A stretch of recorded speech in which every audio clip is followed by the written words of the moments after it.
உபாகமம் 28:12 பெய்யவும் நீ கையிட்டு செய்யும் வேலைகளை எல்லாம் ஆசீர்வதிக்கவும் கர்த்தர் உனக்கு தமது நல்ல பொக்கிஷசாலியாகிய வானத்தை திறப்பார். நீ அநேக ஜாதிகளுக்கு கடன் கொடுப்பார், நீயோ கடன் வாங்காது இருப்பார். இது தேவன் தம் இஸ்ரவேல் ஜனங்களுக்கு வனாந்தர பயணத்திலே அவர்கள் மிகவும் சோர்ந்து போய் அவர்கள் ஒவ்வொருவரும் திகைத்து தேசாந்தரியால் சுற்றி இருந்த காலங்களிலே அவர்களுக்கு பார்த்து கொடுக்கிற ஒரு வாக்கு தத்துவம் தான்.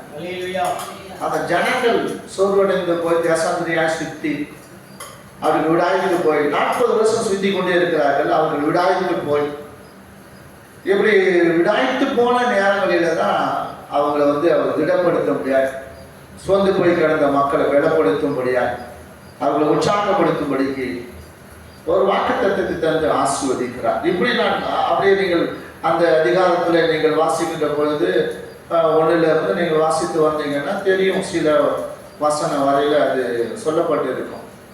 அதன் பிறகு அப்புறம் அவர் கீழே போகும்போது நீங்கள் இவைகள்லாம் செய்ய மறக்கும் பொழுது அப்புறம் ஒரு நடக்கக்கூடிய வாக்குத்தத்தங்களை எல்லாம் இப்படி நடக்கும் என்பதை குறித்து அவர் சொல்லி வந்த காரியத்தை நம்ம பார்க்கிறோம். ஆகினாலே தேவனுடைய பிள்ளைகள் இன்றைக்கு அறிந்து கொள்ளுகிற ஒரு சத்தியம் என்ன அப்படின்னு பார்க்க வேண்டும்.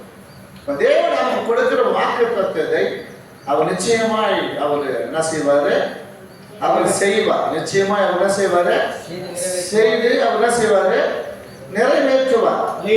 அவர் செய்ததை சொல்லறத அவர் செய்வார், நிறைவேற்றுவார். அவர் நிறைவேற்றாம ஒரு காலத்துல அதை என்ன செய்ய மாட்டாரு, விட மாட்டார். ஏன் சொன்னாங்க, நீங்க எபிரேயர் அந்த 10வது அதிகாரத்துல நீங்கள் 36வது வசனத்தை நீங்கள் வாசிக்கின்ற பொழுது 35, 36 எபிரேயர் 10வது அதிகாரம் 35 மிகுந்த பலனுக்கு ஏதுவான மிகுந்த பலனுக்கு ஏதுவான தைரியத்தை விட்டு விடாதீர்கள். உங்கள் தைரியத்தை விட்டு விடாதீர்கள். தேவனுடைய சித்தத்தின்படி செய்து நீங்கள் தேவனுடைய சித்தத்தின்படி செய்து வாக்குத்தத்தம் பண்ணப்பட்டதை நல்ல கவனிக்கணும். வாக்குத்தத்தம் பண்ணப்பட்டதை பெரும்படிக்கு பொறுமை உங்களுக்கு வேண்டியதாக பொறுமை உங்களுக்கு வேண்டி இருக்கிறது சொல்ற அல்லே சொல்லுவோமா. வாக்குத்தத்தம் பண்ணப்பட்டதை பெரும்படிக்கு பொறுமை உங்களுக்கு பொறுமை இருக்கணும். தேவனுடைய பிள்ளைகள் அங்காளிக்க கூடாது, அடையக்கூடாது. இது நடக்கல, இது என்ன நடக்கல, இது நடக்கணும் எவ்வளவு தரும் அப்படின்னு எத்தனை காலத்துக்கு தான் இப்படியா இருக்கு, எத்தனை ஆண்டுகள் தான் இப்படி இருக்கு, எத்தனை வருஷம் தான் அப்படி இருக்கு, நாம அப்படியே இருக்கிறோமே, நம்ம சூழ்நிலை மாறலே அப்படின்னு ஒரு காலமும் நம்ம சஞ்சலப்படக்கூடாது, வருத்தப்படக்கூடாது, சோர்ந்து போய் விடக்கூடாது. தேவன் நிச்சயமாய் வாக்கு தத்தத்தை அவர் நிறைவேற்றுவார். வாக்கு தத்தத்தின் தேவனுடைய பிள்ளைகளை ஆஸ்வதிப்பார். ஒவ்வொரு மாசமும் நமக்கு ஒரு வாக்கு தத்தங்களை கொடுக்கிறார். ஒரு வருஷத்துக்கு வாக்கு தத்தம் கொடுக்கிறார். உங்களுக்கு தனிப்பட்ட முறையில் ஒரு வாக்கு தத்தத்தை கொடுக்கிறார், குடும்பங்களுக்கு ஒரு வாக்கு தத்தத்தை கூட அந்த வாக்கு தத்தங்கள் நிச்சயமா நிறைவேறும். அதுதான் அவர் நினைவுபடுத்துகிறார். அதனால நீங்க அந்த வாக்கு தத்தம் பண்ணப்பட்டதை பெரும்படிக்கு நமக்கு என்ன இருக்கணும், நமக்கு பொறுமையை கையாள வேண்டும். ஆனா இந்த ஜனங்கள் அப்படிதான் அந்த வனாந்தர பயணத்திலே இப்படி விடாய்த்து போய் அந்த ஜனங்கள் அவங்க மிகவும் சொத்து போனாங்க. அப்ப அவங்க பலப்படுத்துகிறார். ஏற்ற காலத்துல உங்கள் தேவனாய் கர்த்தர் என்ன செய்வாரு சொல்ற, ஏற்ற காலத்துல உங்கள் தேசத்துல உங்கள் தேவனாகிய கர்த்தர் மழை பெய்யவும் நீ கையில் செய்யும் வேலைகளை எல்லாம் ஆசீர்வதிக்கவும் கர்த்தர் உனக்கு தமது நல்ல பொக்கிஷசாலியாகிய வானத்தை திறப்பார். தேவன் அவர் வானத்தை திறந்து கொடுக்கிற தேவன். தம்முடைய பிள்ளைகள் அந்த வாக்குத்தத்தத்தின் மேல உறுதியா இருக்கணும், அது விட்டு விடக்கூடாது, பொறுமையா இருக்கணும், அது பெற்றுக் கொள்ளத்தக்க நாம் அதுக்காக என்ன செய்ய வேண்டும், பொறுமையா இருக்கணும். பொறுமையா கர்த்தருடைய சமூகத்துல நம்ம காத்திருக்க வேண்டும், காத்திருக்க வேண்டும். அதுதான் சொல்ற. அப்போ உங்களுக்கு கொடுக்க வேண்டிய வாக்குத்தத்தம் என்ன, ஏற்ற காலத்தில். அதான் நீங்க பிரசங்க நீங்கள் 3வது அதிகாரத்துல கூட அவர் சொல்றாரு, தேவன் அர்ஜுனனின் கால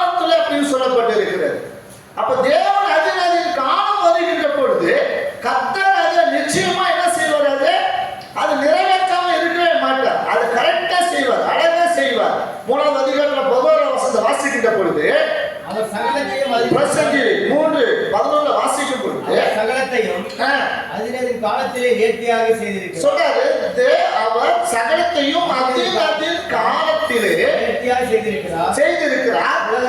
உலகத்தையும் அவர்கள் உள்ளத்திலே வைத்திருக்கிறார். சொல்றாரு, உலகத்தையும் அவர்கள் உள்ளத்திலே வைத்திருக்கிறார். அதனால் தேவன் ஆதி முதல் அந்த மட்டும் செய்து ஒரு கிரியை மனுஷன் என்ன செய்யப்பட்டுள்ளது? உங்களால் எங்களை கண்டுபிடிக்க முடியாது பிரதர். ஹalleluya. எதோ விசுவாசிக்கிறீங்க? தேவன் செய்கிற கிரியைகளை, தேவன் செய்கிற ஆசீர்வாதம், தேவன் செய்கிற நன்மைகளை, தேவன் கூட அளவில்லாத கொடுக்கிற அவர் ஆனந்த பாக்கிய நன்மைகள் ஆசீர்வாதத்தை நாம் சுதந்திரிப்பதற்கு அவர் கொடுப்பதை நம்ம என்ன செய்ய முடியாது? ஒரு நாள் நீங்கள் நாம் என்ன செய்ய முடியாது? தேவன் செய்கிற கிரியைகளை கண்டுபிடிக்க முடியாது. அப்போ அவர் சகலத்தையும் அதின் காலத்திலே நேர்த்தியா செய்கிறவர். ஹalleluya. கரங்களை தட்டி கர்த்தருடைய நாமத்தை இது எந்த ஒரு மனுஷனும் ஆராய முடியாது, அதை யோசிக்க முடியாது, அதை சிந்திக்க முடியாது. ஹalleluya. ஹalleluya. ஏன்னா சில நேரங்களில் அந்த ஏற்ற காலத்தை நாம கொஞ்சம் பொறுமையா இருக்கணும். அது வரையில நம்ம வெயிட் பண்ணணும். அதான் நீங்கள் 1 பேதுரு 5வது அதிகாரத்துல 6-7 வசனத்தை வாசிக்கின்ற பொழுது சொல்றாரு, நீங்க என்ன செய்யுங்க, அவர் உங்களை விசாரிக்கிறார். கவலைகளை அவர்கிட்ட வையுங்க, அவர் மேல வையுங்க. அவர் உங்களை விசாரிக்கிற தேவன். ஆகையால் ஏற்ற காலத்திலே தேவன் உங்களை உயர்த்தும்படிக்கு அவருடைய பலத்த கைக்குள் அடங்கி இருக்கணும். அதான் சொல்ல, நீ அடங்கி இரு. ஏற்ற காலம் வரும். வானத்தில் உன் கையின் வேலைகள் எல்லாம் கர்த்தர் ஆசீர்வதிக்கும்படி கர்த்தர் தமது வானம் என்கிற நல்ல பொக்கிஷசாலைகளை திறப்பார். நல்ல பொக்கிஷசாலையாக வானத்தை திறந்து கொடுப்பார். தேவன் சொல்லுகிற வார்த்தை என்னன்னா, ஏற்ற காலத்திலே தேவன் உங்களை உயர்த்தும்படிக்கு அவருடைய பலத்த கைக்குள்ள என்ன செய்யணும்? அடங்கி இருக்கணும். ஹalleluya. அடங்கி இருக்கணும். ஹalleluya. என்ன செய்யணும்? அடங்கி இருக்கணும். ஏன் அவர் உங்களை எந்த சூழ்நிலையிலும் உங்களை விசாரிக்கிற தேவன். ஆமென். ஹalleluya. எப்படிப்பட்ட சூழ்நிலையிலும் விசாரிப்பார். ஹalleluya. எப்படிப்பட்ட கட்டுகளாலும் விசாரிப்பார். ஆமென். எப்படிப்பட்ட வியாதிகளாலும் விசாரிப்பார். எப்படிப்பட்ட வறுமையிலும் விசாரிப்பார். எப்படிப்பட்ட போராட்டங்களாலும் விசாரிப்பார். ஒன்றுமில்லாத நேரத்திலும் அழகா உங்களை என்னை பக்கத்துல உட்கார்ந்து அவர் விசாரிக்கிறவர். ஹalleluya. கைவிட மாட்டார். ஹalleluya. அவர் விட்டு விலக மாட்டார். ஹalleluya. அவர் தூரம் நின்று வேடிக்கை பார்க்கிற தெய்வம் அல்ல. ஹalleluya. இந்த நாளிலே கர்த்தர் உங்களுக்கு சொல்லுகிற வார்த்தை, அவர் உங்களை விசாரிக்கிறார். ஆனபடினாலே உங்க கவலைகள் அவர்கள் எந்த கவலையும் வைக்காது. கவலைப்படாதீங்க, பயப்படாதீங்க, திகையாதீங்க, கலங்காதீங்க. நிச்சயமாய் வாக்கு தத்தத்தை நிறைவேற்றுவார். நல்ல பொக்கிஷசாலியாக வானத்தை என்ன செய்வாரு? திறப்பா. கடன் எல்லாம் கர்த்தர் அடைப்பார். வாங்கிட்டு இருக்கலாம். அப்பா நான் வாங்கிட்டேன் சாமி, அவிசுவாசத்துல வாங்கிட்டேன், விசுவாசத்துல வாங்கிட்டேன், அடுத்த அர்ஜென்ட்டுக்கு வாங்கிட்டேன், அடுத்து உன் மேல எனக்கு கொஞ்சம் விசுவாசம் குறைவு தான் சாமி, எனக்குள்ள அந்த விசுவாசம் அவிசுவாசம் நீக்கட்டும், என் ஆஸ்வதியம் என் கண்ணை அணைக்க உதவி செய்யும் கேளுங்க. நிச்சயமா என் கடத்தை கர்த்தர் அழைப்பா. கடன் இல்லாத ஒரு வாழ்க்கையை வாழ கர்த்தர் நமக்கு உதவி செய்வார். வாக்கு தத்தம் என்ன சொல்ல வேண்டியிருக்குன்னா, நீ கடன் கொடுப்பாய் வாங்க மாட்டேன். இன்னும் நீங்க நல்ல ஒரு வசனம் அப்படின்னா, அதே உபநிடத்துல 15வது நீங்க அதிகாரத்துல நீங்க 7வது வசனத்தை நீங்கள் திருப்பி கொண்டீங்கன்னா, அவர்களை ஒருவர் நம்மளை ஆளுவது இல்லைன்னு சொல்றார். உன் தேவனாகிய கர்த்தர்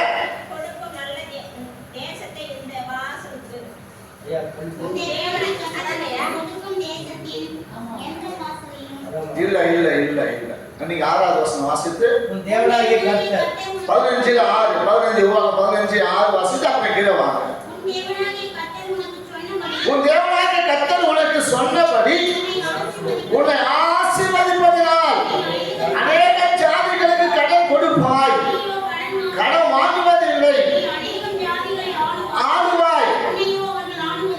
இந்த வசனங்கள் எல்லாம் நம்ம என்ன செய்ய படிக்கிறோம், வாக்குத்தத்தங்களை படிக்கிறோம், ஆனா நம்ம செயல்படுத்த மாட்டோம். கிரியை நடத்த விட மாட்டேங்கிறோம். இது எல்லாம் சரி, ஒரு வார்த்தை படிச்சிட்டோம், சரி ஓகே சோத்திரம் முக்கியமாக. ஆனா நீங்க அதை சொல்லி சொல்லி சொல்லி சொல்லி சொல்லி ஜெபம் பண்ணி பாருங்க. அப்பா, ஒருவரும் எங்களை ஆளக்கூடாது சாமி, ஒருவரும் எங்களை ஆளக்கூடாது ஆண்டவரே. நாங்க தான் மற்றவங்களை ஆளணும் ஆண்டவரே. நாங்க கடன் மற்றவங்களுக்கு கொடுக்க முடிய மாற்ற ஆண்டவரே. நாங்க ஒருவருடைய கை நீதி சொல்லி கர்த்தருடைய சமூகத்தில் அதான் சொல்லப்பட்ட வாக்குத்தத்தம் தான். அந்த வாக்குத்தத்தத்தை நிச்சயமாய் அவர் ஒரு நாள் என்ன செய்ய மாட்டாரு, நிறைவேற்றாம இருக்க மாட்டார். அதை அப்படியே விட்டுட்டு போய் போட மாட்டார். ஏன்னா உன் தேவனாய் கர்த்தர் உனக்கு சொன்னபடியே உன்னை ஆசீர்வதிக்கிறவர். அதான் அந்த ஜனங்களுக்கு சொல்ற, வாப்பா நீங்க இப்பொழுது வானத்து நட்சத்திரங்களை போல தான் இருக்கிறீங்க. நீங்க திரளா இருக்கிறீங்க, வானத்து நட்சத்திரங்களை போல திரளா இருக்கிறீங்க, கடற்கரை மணல் போல திரளா இருக்கிறீங்க. அதோட நீங்க திருப்தி ஆகாதீங்க. உன் சந்ததிகளை 1000 மடங்கு ஆசீர்வதிக்க சொன்னார். உன் சந்ததிகளை 1000 மடங்கு ஆசீர்வதிக்க சொன்னாரு. அப்படியே நான் விட்டுட மாட்டேன். இதோட நீங்க திருப்தி ஆகாதீங்க. ஏதோ நம்ம கிடைச்சிட்டு ஏதோ நம்ம பிடிச்சிக்கிட்டோம் அப்படின்னு இல்ல. நம் சந்ததிகளை கர்த்தர் ஆசீர்வதிப்பார். நம் பிள்ளைகளை ஆசீர்வதிப்பார். நம்முடைய பிள்ளைகளை ஆசீர்வதிப்பார். நம் கண்கள் நம் தேவனாய கர்த்தர் எல்லாத்தையும் ஆசீர்வதிதான் நம்ம ஜீவனை கர்த்தர் எடுப்பார்.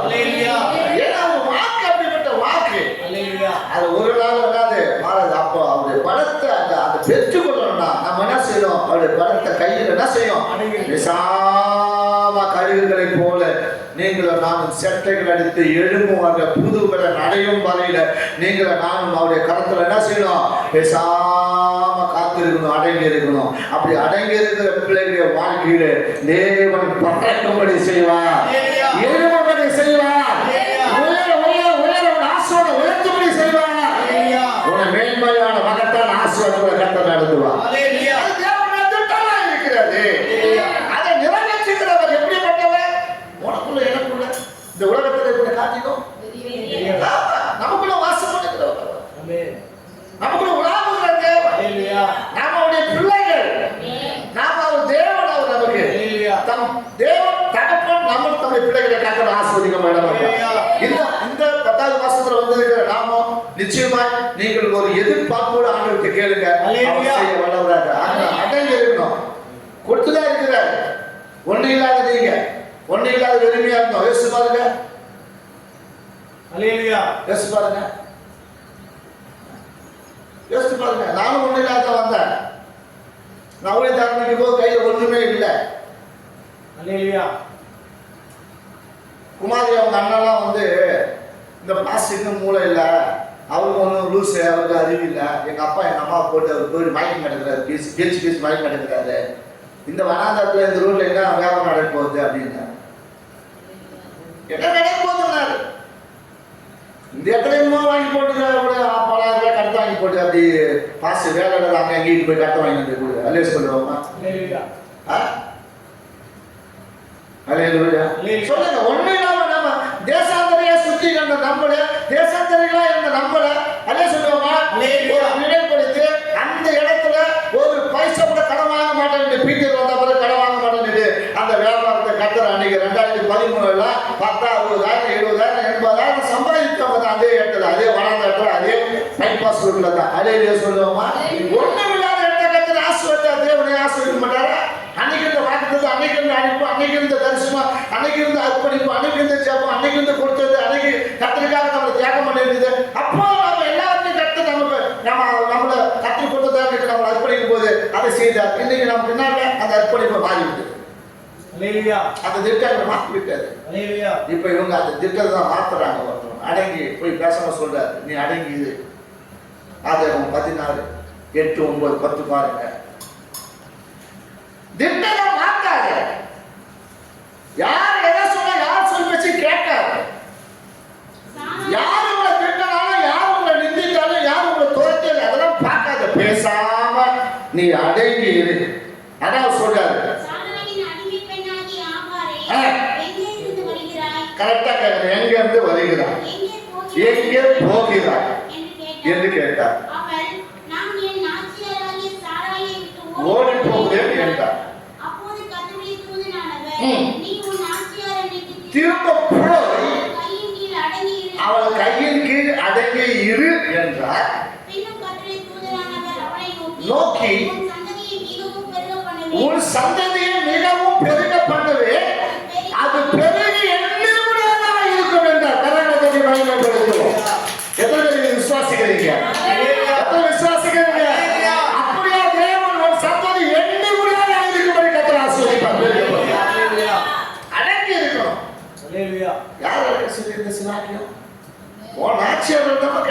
சிலாக்கணும். அல்லேலூயா. அவங்க ஏதோ சொல்றதுக்காக நீ என்ன, அதான் தேவன் கொடுக்கும் பொழுது நாம் பெற்றுக்கொள்ளும் பொழுது நாம் என்ன செய்யணும்? அடங்கி இருக்கணும், ஓடிடக்கூடாது. அல்லேலூயா. பிரச்சனை வரும்போது ஓடிடக்கூடாது. நான் உங்களுக்கு யாரும் துரோகம் பண்ணல, யாரும் உங்களை எல்லாம் நிந்திக்கல, யாரும் உங்களை சபிக்கல, யாரும் உங்களை அவமானம் பண்ணல, யாரையும் வாங்கிட்டு ஏமாத்தல, உங்களுக்கு ஒரு துரோகமும் நான் உங்களுக்கு யாரும் பண்ணல. ஆமென். அல்லேலூயா. நன்மை செஞ்சிருக்கல. நீங்க செஞ்ச நன்மை எல்லாம் யாருக்கு செய்றீங்கன்னா ஆண்டவருக்கு செய்யுங்க, தகவலுக்கு செய்றீங்க. நான் செய்யற நன்மை உங்களுக்கு செய்யற ஆண்டவருக்காக அல்ல. நான் உங்களுக்கு செய்யற நன்மை யாருக்காக செய்யறேன்? என் பிள்ளைகளுக்காக செய்யறேன். ஏன்னா ஆண்டவர் அதை செய்ய சொன்னது அதுக்காக நான் செய்யறேன். அதை நான் செய்யறதுல கணக்கு இருக்கும். நீங்க செய்யறதுல ஒரு நன்மை நீங்க செஞ்சீங்கன்னா நன்மைக்காக என்ன செய்யணும்? கைமாறு கருதாத நீங்க செய்யணும். வேதம் சொல்லு, கைமாறு கருதி நீங்க எனக்கு ஒரு உதவி செய்றீங்கன்னு சொன்னாங்க. அப்படிப்பட்ட உதவி எனக்கு தேவையில்லை, அதை எதிர்பார்க்கல. யாருமே நம்ம கை நீட்டுற அவசியமே கிடையாது. இஷ்டத்தை கொடுங்க, விட்டுட்டு போங்க. இஷ்டத்தை செய்யுங்க, செய்யாத போங்க. ஆனா நான் செய்யற அத்தனை நன்மையும் கணக்குல ஏற்றப்படும். நீங்க எனக்கு செய்யறதுல அப்பா அம்மா கணக்குல போடும், என் கணக்குல அது ஏற்றப்படாது. அல்லேலூயா சொல்லுவோமா? அல்லேலூயா. அப்போ தேவன் இவங்களுக்கு இந்த ஆசீர்வாதத்தை கொடுத்தது யாரு? சாராள் தான் என்ன செஞ்சாங்க? பரிதாபப்பட்டு ஒரு சந்ததி உருவாகட்டும், ஒரு என்னது, ஒரு ஆசீர்வாதம் உண்டாகட்டும், ஒரு இனப்பெருக்கம் உண்டாகட்டும், ஒரு குழந்தை என்ன செய்யும் வாக்கியம் நமக்கு உண்டாகட்டு ஆதாருக்கு சாராள் போட்ட பிச்சை. ஆமென். அல்லேலூயா. நமக்கு இதெல்லாம் கொடுத்த ஆண்டவர் கொடுத்த பிச்சை தான். அல்லேலூயா. எனக்கு ரொம்ப அழகு வந்துருச்சு. உட்காந்து இந்த வாக்குத்தத்தத்தை நான் செய்தி எடுத்துட்டே இருக்கும்போது ஆண்டவர் நான் முடிச்சுட்டு ஜபத்தை முடிச்சுட்டு இந்த வாக்குத்தத்த செய்தியை நான் பின்பற்றும் போது எடுக்கும்போது கை பண்ணும்போது எனக்கு அப்படியே அழகு வந்துருச்சு. ரொம்ப அழகு. சாமி ரெண்டு கையில் நான் நீட்டேன். சாமி எனக்கு ஆண்டவர் உதவி செய்யுங்க, எனக்கு பிச்சு போடுங்க சாமி. நான் உங்களோட கத்தையந்துறேன், மனுஷன் கையில் ஒன்றாவது சாமி. நைட்டு வந்து நடத்துறதுக்கே வந்து ஜபம் நடத்துறதுக்கே புதிய நெட்டு ஆயிடுச்சு. எனக்கு தெரியல. காசு 5 பைசா கூட கையில் ஒரு பைசா ஆட்டு வைக்கிறாங்க. வெளியே சொல்லுவோம்மா. அப்படியே ஜோம் பண்ணிட்டே இருக்கும்போது ஒரு தம்பி நினைவு வந்தது. அந்த தம்பியில சொன்ன, தம்பி நீங்கள் ஒரு நெட்டை போடுங்க, நான் உங்களுக்கு வந்த பிறகு காசு கொடுக்குறேங்க. அவன் சொன்னான், ஐயா நான் உங்களுக்கு எதையாவது செய்யணும்னு தான் இருந்தேன், நீங்கள் சொல்லுங்க நான் செய்யறேன். அந்த தம்பி என்ன செஞ்சுதுன்னா ஒரு 899 ரூபாய்க்கு ரீசார்ஜ் பண்ணி விட்டு அப்போ தான் இந்த ஜபத்தை நடந்தோம். காசு இல்லை, ஒன்றும் இல்லை. எப்போ பார்த்தா திடீர்னு வேறு எதுவும் நான் பண்ண முடியாது. ஜாயின் மற்றவங்கள போட்டு எதில் போட்டு அதுக்கு கேட்டு நடக்குது. அல்லேலூயா. தேவன் அப்படியே எனக்கு கையை நீட்டு 2 கையை நீட்டிக்கிட்டு கையை வச்சு ஏந்திக்கிட்டு உட்காந்துட்டு இருக்கணும். அழகா அவ்வளோ அல்லேலூயா சொல்லுவோம்மா. மயத்தில் சொல்ல முடியும், கத்தர் தான் சொல்ல முடியும், கத்தர் தான் சொல்ல முடியும். இந்த நேரத்தில் என்ன அந்த தம்பிக்கு சொன்ன, தம்பி கோச்சிக்காதீங்க, என்கிட்ட ஒன்றும் இல்லை, நீங்கள் பண்ணுங்க, வந்த பிறகு கொடுத்துட்றேன் அப்படின்னு. அல்லேலூயா. அப்ப தேவன் நமக்கு இவர்களெல்லாம் கொடுத்த பிச்சை, அவர் ஆசீர்வாதம் நமக்கு கொடுத்த போட்ட பிச்சை. நமக்கு இந்த சாராள் வந்து ஆதாரம் கொடுத்த பிச்சை போட்டது அது. அல்லேலூயா. அவங்க நெருக்கடி வரும்போது அது பேச வாய்மொழி பேச இருக்கணும். உனக்கு கொடுத்த ஒரு ஆசீர்வாதம் வந்துட்டு நீ என்ன செய்யக்கூடாது, வாய் மூடிட்டு பேசாம அடங்கி என்ன செய்யணும், உட்காந்து இருக்கணும். அதான் சொல்ற, நீ போ, திரும்பி உன் ஆசைட்ட போ. எங்க இருந்து வரப்பா, எங்கப்பா போகிற? நீ அடிமை பெண் இல்லை. நீ ஒரு அடிமை பெண்ணுக்கு நீ ஒரு சுதந்திரவாளியாக இருப்பதற்காக, ஒரு சுதந்திர மூலமா வருவதற்காக அவங்க கொடுத்த என்னது தயவு, அவங்க உனக்கு என்னது விட்டு கொடுத்த அது ஒரு தேவன் அணுகிறாங்க. நீ போ, அடங்கி இரு. அடங்கி இருக்கிற இடத்துல நீ இருந்தேனாக உன் சந்ததியும் நட்சத்திரங்கள் சொல்லுவோமா, எண்ணி முடியாத பெருக்கிட்டே போகும் அப்படின்னு.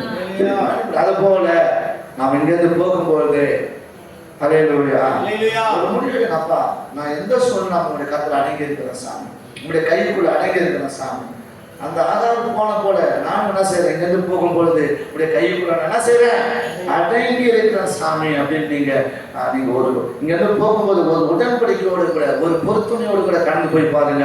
கர்த்தர் நிச்சயமாய் உங்களை என்ன செய்வாரு, உங்களை ஆஸ்வதிக்கும் போது அது எண்ணி முடியாததா இருக்கும். நல்ல பொக்குஷமாக வானத்தை அவர் திறக்கும் போது இப்படிப்பட்ட ஆசீர்வாதத்தை நமக்கு கொடுப்பார். அல்லேலூயா.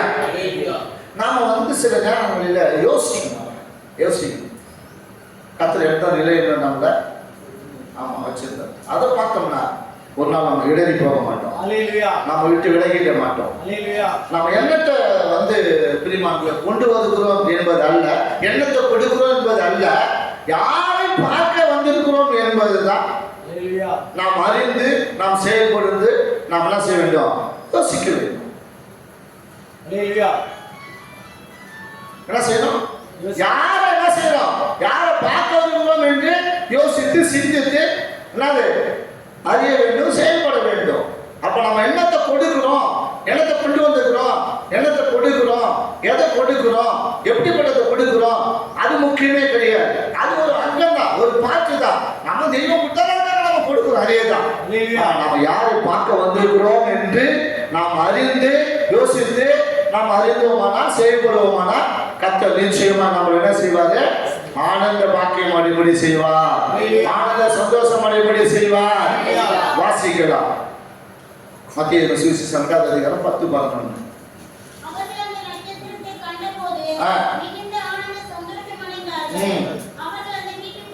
பிரவேசித்து கண்டு விழுந்து பொக்கிஷங்களை திறந்து பொன்னையும் தூபவர்க்கத்தையும் வெள்ள கோலத்தையும் வைத்தார்கள். கரங்களை தட்டி மகிமைப்படுத்துவோம். அப்ப அவங்க என்ன கொண்டு வந்தாங்க என்பது அல்ல, எதை கொடுத்தார்கள் என்பது அல்ல. நம்ம நல்லா நாம் பிரியமானவர்களை யாரை பார்க்க வந்தோம் என்பதை நாம் நல்லா அறிந்து யோசித்து சிந்தித்து அறிந்தோமானால் செயல்படுவோமானால் நிச்சயமா இப்படிப்பட்ட ஒரு ஆசீர்வாதத்தை நம்ம என்ன செய்ய முடியும்? பெற முடியும். நாம் அதன் பிறகு ஆண்டவருக்கு கொடுக்க முடியும். அதன் பிறகு ஆண்டவருக்கு நம்ம என்ன செய்ய முடியும்? கொடுக்க முடியும். அவர்கள் என்ன செஞ்சாங்க? அதை கண்டாங்க. அந்த நட்சத்திரத்தை கண்ட பொழுது மிகுந்த ஆனந்த சந்தோஷம் அடைந்தார்கள். நாம யாரை பார்க்க வந்தோம்? இயேசு கிறிஸ்துவை பார்க்க வந்திருக்கிறோம். நாம யாரோட பேச வந்தோம்? ஆண்டவரோட பேச வந்திருக்கிறோம். நம்ம எதற்காக சபைக்கு வருகிறோம்? ஆண்டவர் நம்மளை நிச்சயமா ஆசீர்வதிப்பார், விடுதலையாக்குவார், சுகமாக்குவார், மிகுந்த சந்தோஷத்தோடு மகிழ்ச்சியோடு கண்டு போவோம் என்றுதான் நம்ம வந்திருக்கிறோம். அதற்கு நாம் அறிந்து நாம் பிரியமானவர்களை செயல்படுவோமானால் கர்த்தர் நிச்சயமா ஆனந்த சந்தோஷம் அடிப்படி செய்வார்.